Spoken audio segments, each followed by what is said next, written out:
morning guys! Ngayon magluluto ako ng pulvoron. Try kong magluto. First time ko to gawin. Ito yung flour. Sinasangag na natin yung flour, milk, and butter. So, ayan. Kapag nag-brown na yung flour, okay na siya. So, hintayin natin na mag-brown na siya. Then, balik tayo. Ayan. Medyo light brown na siya. So, konti pa. Tapos, okay na yung flour. Ayan, guys. Brown na siya or light brown na yung ating flour. So, isasalin natin siya dito sa malaking bowl at palalamigin.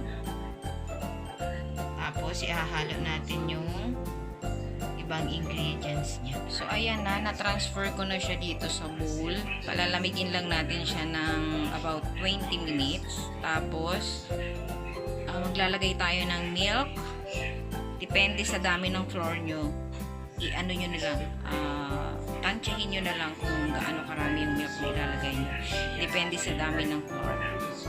Tapos, maglalagay din tayo ng sugar. Yun, depende din kung ano yung preferred yung tamis. Yan, imimix natin sila. So, palamigin muna natin yung flour. Ito na guys. Ito na yung butter. Natunaw na yung butter. Ito yung flour na nasangag na natin. Ito yung milk na ilalagay natin. May powder milk yan na Bear Brand at skim milk. Pinaghalo ko. At sugar. Dagdag na lang kung kulang yung tamis ng gagawin natin po. So ngayon, pwede na siguro to.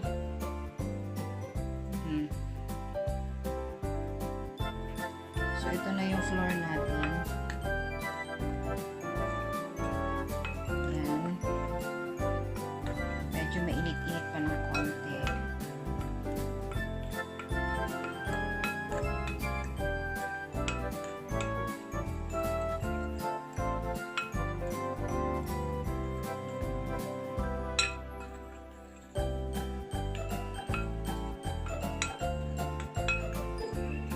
Tapos, ihalo na natin yung milk. Ayan. Ihalo na natin ang milk. Then, haluin natin. Haluin natin ng maigi. Dapat meron tayong panghalo nito, yung tinatawag na balloon whisk. Kaso wala akong ganon, kaya ito, basta ano na lang natin.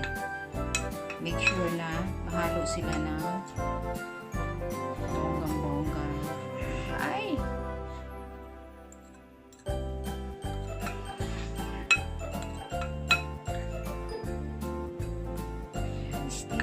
Stir lang. Ayan, nahalo na natin yung powder milk. Idagdag na natin yung brown sugar.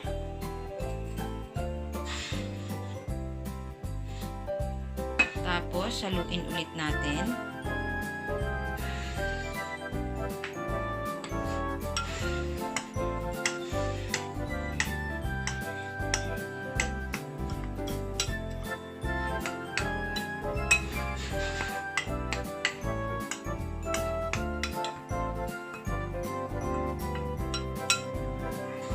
So, ayan, guys, hinalo ko na yung butter.